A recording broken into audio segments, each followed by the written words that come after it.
옛날 옛적 보령 땅 깊숙한 산골짜기에 한 마을이 자리 잡고 있었습니다. 이 마을은 작은 공동체로 주민들은 농사를 지으며 서로 돕고 살아가는 평화로운 곳이었습니다. 그러던 어느 날 마을을 둘러싼 산 중턱에 위치한 숲 속에서 이상한 일이 벌어졌습니다. 바로 몇 달 전 시작된 극심한 가뭄 때문이었습니다. 마을의 논밭은 메말라갔고 식수마저 고갈될 위기에 처하게 되었습니다. 주민들은 깊은 절망에 빠졌고 그들의 마음은 마치 바싹 마른 땅처럼 갈라져갔습니다. 그때 마을의 한 노인이 주민들을 모아놓고 이야기를 꺼냈습니다. 예로부터 이 마을이 존재하기 전 이 숲에는 황금 빛깔을 띠는 소나무가 자라고 있었다는 전설이 전해지고 있네. 그 소나무는 마을의 수호자로 불리며 선한 자와 악한 자를 가리지 않고 모든 이에게 복을 내린다고 하더군. 하지만 욕심 많은 탐욕자들이 그 나무를 베어가려는 시도가 일어나자 나무는 감쪽같이 사라졌다고 하더군. 만약 그 나무가 아직 이 숲 어딘가에 존재한다면 우리의 가뭄을 해결할 수 있을지 모르네. 마을 사람들은 절망 중에도 작은 희망의 불씨를 발견했습니다. 이웃들은 힘을 합쳐 숲으로 들어가 황금 소나무를 찾아 나섰습니다. 숲은 마치 미로 같았고 길을 잃기도 했지만 마을 사람들은 포기하지 않았습니다. 그들이 불던 바람결에 소나무의 희미한 향기가 가이드처럼 그들을 이끌었습니다. 며칠 밤낮을 숲속을 헤맸을 때 드디어 그들은 산 중턱 가장 깊숙한 곳에서 황금빛 소나무를 발견했습니다. 마을 사람들은 그 황금 소나무가 환하게 빛나는 모습을 보고 경이로움의 말을 잃었습니다. 그 순간 하늘의 먹구름이 갈라지며 비가 내리기 시작했습니다. 가뭄으로 메마른 땅은 금세 수분을 머금기 시작했고 마을 사람들의 얼굴에는 오랜만에 웃음꽃이 피어났습니다. 이후 보령 마을 사람들은 그 황금 소나무를 마을의 수호자라 여기고 매년 제사를 지내며 감사의 마음을 표현했습니다. 비록 현대에 이르러 그 소나무의 실체는 자취를 감췄지만 마을 사람들의 마음속에서는 여전히 살아 숨쉬고 있었습니다. 그 전설은 마을의 가치를 잘 보여주고 있으며 이는 단지 물질적 풍족함이 아닌 공동체의 협력과 희망의 중요성을 일깨워 주었습니다. 두 번째 이야기, 옛날 옛적 전북무주의 관룡산에는 신비로운 존재들이 산다는 전설이 전해져 내려오고 있었습니다. 그 중에서도 가장 유명한 이야기는 바로 여우 이야기였죠. 이 여우는 단순히 털이 붉은 것만으로도 아름다움을 뽐냈는데 특히나 밤이 되면 달빛에 비춰지는 그녀의 광택은 사람의 눈을 홀리기에 충분했습니다. 이 여우는 인간의 말을 이해할 뿐 아니라 변신술까지 능하다고 알려져 있었어요. 어느 날 무주에 사는 용감한 사냥꾼 이진수는 관룡산에 살고 있는 신비한 여우의 이야기를 듣고 여우를 잡아보겠다며 나섰습니다. 그가 관룡산에 도착했을 때 해는 지고 달이 밝게 떠오르며 산을 은은하게 비추고 있었습니다. 이진수는 조용히 숲속을 살피며 여우의 흔적을 찾고 있었습니다. 그러던 중 갑자기 그의 앞에 한 여인이 나타났습니다. 그녀는 하얀 옷을 입고 있었고 긴 머리를 소담이 따 내려앉고 있었습니다. 무엇 하고 있는 거요? 속삭이듯 뱉은 그녀의 말에 이진수는 순간 상념에서 깨어났습니다. 나는 전설의 여우를 찾고 있소. 당신은 누구시오? 그녀는 조용히 미소를 띠며 말했다. 저는 그냥 길을 지나다니던 나그네예요. 하지만 여우라면 제가 어디서 봤는지 알려줄 수도 있죠. 대신 조건이 하나 있어요. 이진수는 그녀의 제안을 받아들이며 고개를 끄덕였습니다. 어떤 조건이요? 말해주시오. 그녀는 미소를 잃지 않으며 말했다. 당신의 마음이 담긴 노래를 한 곡 불러주세요. 이진수는 조금 당황했지만 흔쾌히 수락했습니다. 그는 산속에서 자주 흥얼거리던 노래를 부르기 시작했습니다. 그의 목소리는 맑고 고요하게 숲속에 울려 퍼졌고 그녀는 그 노래에 귀를 기울였습니다. 노래가 끝난 후 그녀는 고개를 끄덕였습니다. 좋아요. 이제 당신을 도와줄게요. 그녀는 그의 손을 잡고 산 깊숙한 곳으로 안내했습니다. 멀리서 별빛이 반짝이고 이진수는 그녀를 따라 더 깊숙이 들어갔습니다. 잠시 후 그들은 고운 풀밭이 펼쳐진 작은 공터에 이르렀습니다. 그곳에는 놀랍게도 9개의 꼬리를 지닌 여우가 앉아 있었습니다. 이진수는 멈춰 섰습니다. 저기, 저 여우가 당신이 찾던 여우예요. 그제서야 이진수는 깨달았습니다. 당신이 그 여우였군요. 여우는 다시 사람의 모습으로 돌아오며 웃음을 터뜨렸습니다.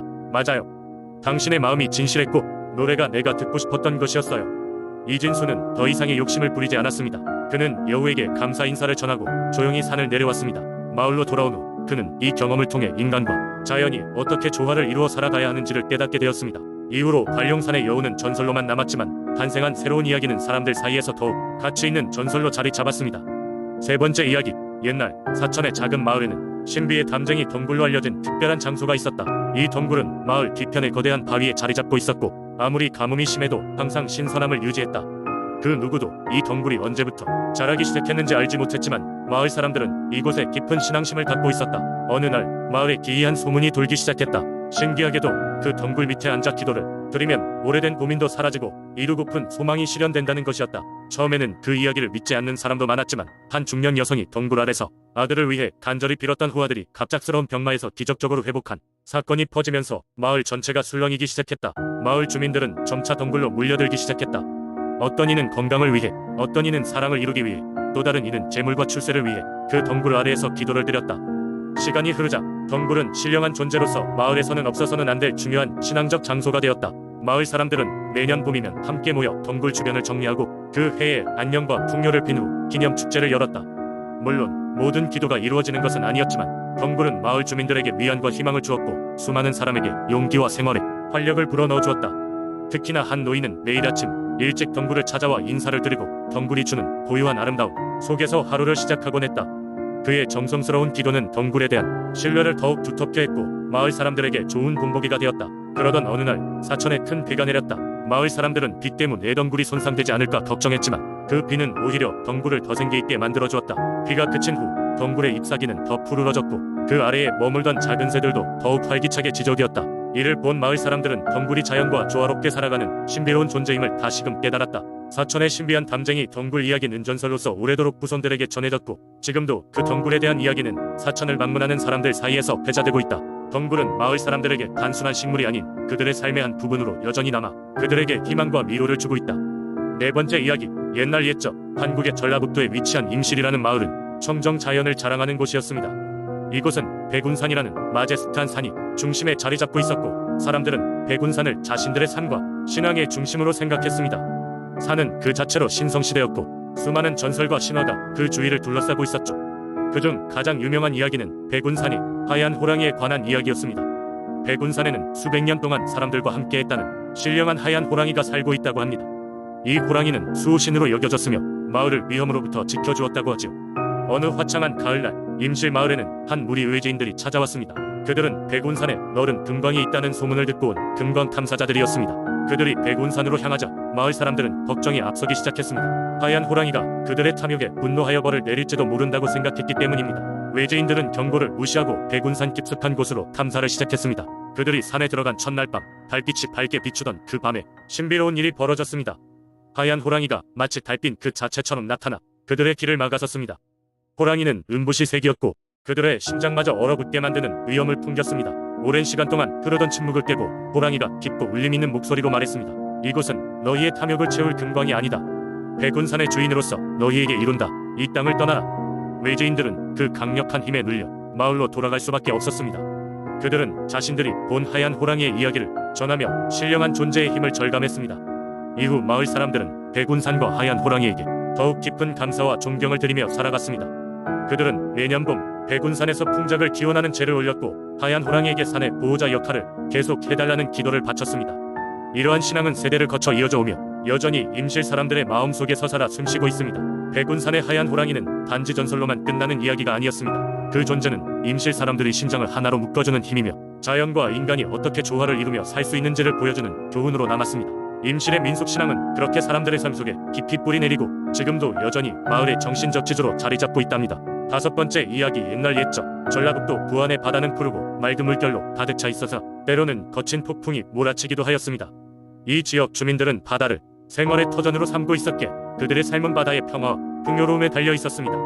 따라서 부안 사람들은 바다를 신성한 존재로 여기고 바다의 신을 향해 기도를 올리며 하루하루를 보내고 있었습니다. 부안의 해안 마을 가운데 해금이라는 작은 어촌이 있었습니다. 그곳에는 바다의 신인 용왕이 1000년 이상 깊은 바다 속에서 잠들어 있다고 전해졌습니다.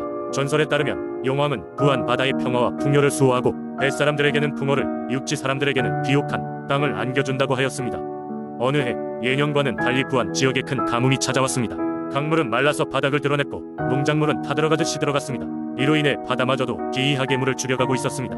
마을 사람들은 크게 걱정하며 각자의 신에게 기도를 올렸지만 상황은 나아지지 않았습니다. 결국 사람들은 해금 마을의 노인이자 지혜로운 무당인 할머니를 찾아갔습니다. 할머니는 마을 사람들에게 전설로 전해지는 용왕의 존재를 언급하며 용왕의 신전으로 안내했습니다. 이곳은 바닷가 절벽 근처에 위치한 오래된 동굴이었으며 동굴 안에는 용왕의 형상이 새겨진 바위가 자리하고 있었습니다. 할머니는 사람들에게 용왕을 위한 제사를 지내자고 제안했습니다. 사람들은 모두 뜻을 모아 제사를 준비하기 시작했습니다. 제사가 시작되는 일주일 전부터 사람들은 금식을 하고 바다가 보이는 동굴까지 찾아가 자신들의 간절한 소원을 올리기 시작했습니다. 제사 당일에는 마을의 어른부터 아이들까지 모든 사람이 동굴에 모였습니다. 희망에 찬 마음으로 여러가지 음식을 차려놓고 향을 피워올리며 정성을 다해 용왕에게 바쳤습니다. 갑자기 동굴 깊숙한 곳에서 거대한 파도 소리가 들리면서 천장에 물이 떨어지기 시작했습니다. 사람들은 경외와 두려움 속에 용왕의 힘을 느꼈고 서로 손을 꼭 잡았습니다. 그리고 아무도 예상하지 못했던 기적이 일어났습니다. 하늘은 갑자기 먹구름으로 뒤덮였고 굉장한 비가 내리기 시작했습니다. 비는 몇 날 며칠 동안 이어졌고 이 비는 가뭄으로 인해 말라가던 부안이 모든 강과 호수를 가득 채웠습니다. 그 이후로 부안의 바다와 땅은 다시 금풍요와 평화를 되찾았습니다. 마을 사람들은 용왕의 은혜를 잊지 않고 매년 이날을 기념하여 용왕제를 지내기 시작했습니다. 이 전통은 오늘날까지 이어져 내려오며 부안의 사람들은 여전히 바다의 신에게 감사하며 그들의 삶을 지키고 있습니다. 이 이야기는 부안 민속신앙의 하나로서 사람들이 자연과 함께 어우러져 살아가는 방법을 깨우쳐 주는 교훈으로 남아 있습니다.